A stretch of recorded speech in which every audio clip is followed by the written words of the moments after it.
السلام عليكم. النهاردة هنتكلم في مادة المانجمنت، وأتمنى من الطلبة والطالبات يحلوا تدريبات كل درس في كراسة التدريبات. موضوع الدرس النهاردة هيكون عن اتجاه الاتصال Direction of Communication. اتجاه الاتصال Direction of Communication. هنتعرف الأول على مجموعة من الكلمات. أول كلمة عندنا اتجاه direction. اتجاه direction. اتجاه direction من أعلى لأسفل downward. downward من أسفل لأعلى upward. upward. نقول تاني موضوع الدرس النهاردة اتجاه الاتصال direction of communication. direction of communication. اتجاه يعني direction. اتجاه direction من أعلى لأسفل downward. downward من أسفل لأعلى upward. direction downward upward. أفقي horizontal. أفقي horizontal. قطري diagonal. قطري diagonal. شخصي interpersonal.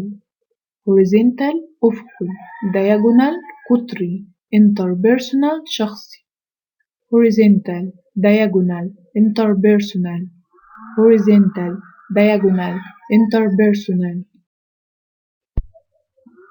The four distinct direction of communication. الاتجاهات الأربعة المتميزة للتواصل. عندنا 4 اتجاهات. أول اتجاه downward تنازلي، تاني اتجاه upward تصاعدي، تالت اتجاه horizontal أو lateral أفقي، ورابع اتجاه diagonal قطري. تاني the four distinct direction of communication. الاتجاهات الأربعة المتميزة للتواصل. أول اتجاه تنازلي، تاني اتجاه تصاعدي، تالت اتجاه أفقي، ورابع اتجاه قطري. تنازلي وتصاعدي وأفقي وقطري. downward upward horizontal lateral diagonal. downward upward horizontal أو lateral ودياجونال. أول اتجاه عندنا اللي هو الاتجاه التنازلي، وده بيكون من الفرد عند المستوى الأعلى إلى المستوى الأدنى. يبقى الاتجاه التنازلي ده أول اتجاه عندنا، من الفرد عند المستوى الأعلى إلى المستوى الأدنى. downward from individual at higher level to lower level. يبقى الاتجاه التنازلي اللي هو downward from individual at higher level to lower level. from individual at higher level to lower level. تاني اتجاه اللي هو الاتجاه التصاعدي، وده بيتضمن اجتماع المجموعة أو صناديق الاقتراحات أو تقارير للمشرفين. upward includes group meeting, suggestion box, reports to supervisor. upward includes group meeting, suggestion box, reports to supervisor. يبقى الاتجاه الأول الاتجاه التنازلي، والاتجاه الثاني الاتجاه التصاعدي. الاتجاه التنازلي ده بيكون من الفرد عند المستوى الأعلى إلى المستوى الأدنى from individual at higher level to lower level.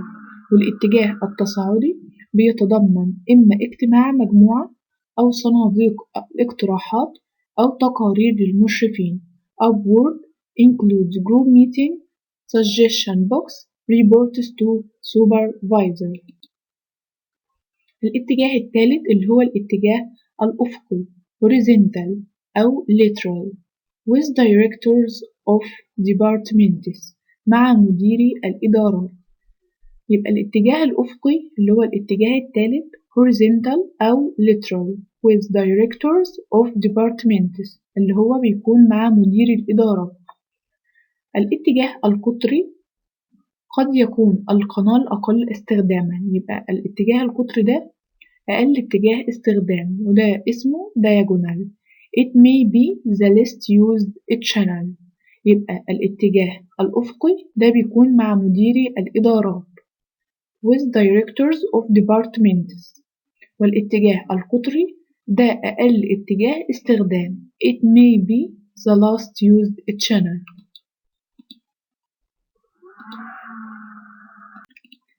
التواصل بين الأشخاص، تدفق الاتصالات من الأفراد إلى الأفراد في الإعداد الجماعي وجهًا لوجه. Interpersonal communication. Communication flow from individual to individual in face-to-face and group setting. التواصل بين الأشخاص، تدفق الاتصالات من الأفراد إلى الأفراد في الإعداد الجماعي وجهًا لوجه. Interpersonal communication. Communication flow from individual to individual in face-to-face and group setting. Communication flow from individual to individual in face-to-face and group setting. باقي الدرس النهاردة هيتكلم عن معوقات الاتصال barriers to communication. معوقات الاتصال barriers to communication. هنتعرف على مجموعة من الكلمات. حواجز أو معوقات يعني barriers. التصور الانتقائي selective perception. الأحكام القيمية value judgment. نقول تاني، معوقات الاتصال barriers to communication. حواجز أو معوقات barriers. التصور الانتقائي selective perception. الأحكام القيمية value judgment. barriers selective perception value judgment. مصداقية المصدر source credibility.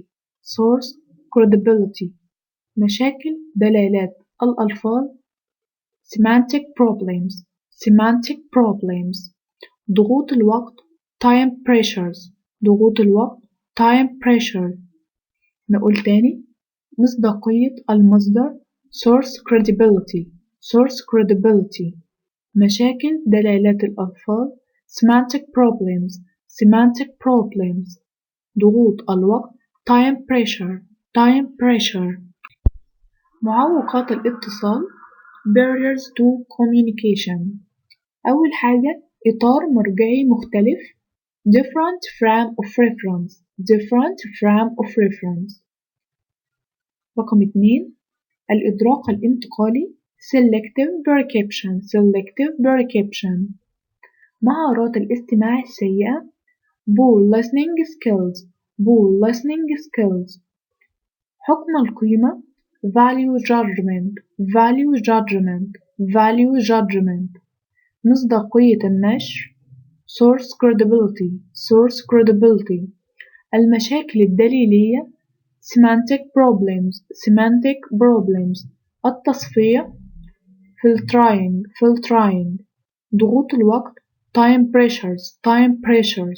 الاتصال الزائد communication overload. معوقات الاتصال إطار مرجعي مختلف الإدراك الانتقالي مهارات الاستماع السيئة حكم القيمة مصداقية النشر المشاكل الدليلية التصفية ضغوط الوقت الاتصال الزائد barriers to communication different frame of reference selective perception poor listening skills value judgment source credibility semantic problems filtering time pressures communication overload different frame of reference selective perception poor listening skills value judgment source credibility semantic problems filtering time pressure communication overload. انتهينا من درس النهاردة اللي كان بيتكلم عن اتجاه الاتصال وعندنا 4 اتجاهات ومعوقات الاتصال وكان عندنا 9 معوقات للاتصال. أتمنى من أبناء الطلبة والطالبات يحلوا الأسئلة الموجودة على الدرس ده في كراسة التدريبات وأتمنى لكم دوام التوفيق.